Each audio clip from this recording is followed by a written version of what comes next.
орон сууцны зээлийн асуудал. За энэ дээр бол дахиад маш их хүлээлт үүссэн байж байгаа.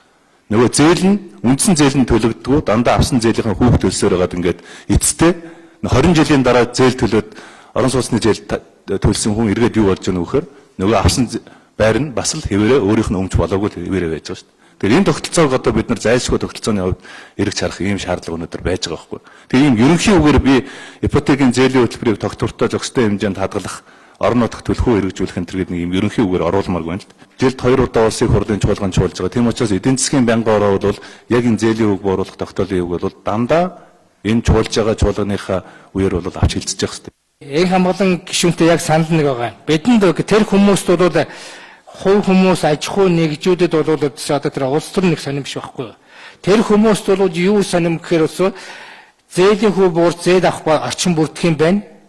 Ажиллах боломжууд бүрдэх юм байна. Ажлын байрууд бүрдэх юм байна. Бид нар одоо бизнес хийх орчин бүрдэх юм байна гэдгийг л чухал байхгүй юу. Тэрийг л бид нар өнөөдөр хийж өгөх үүрэгтэй л гэж би харж байгаамаа.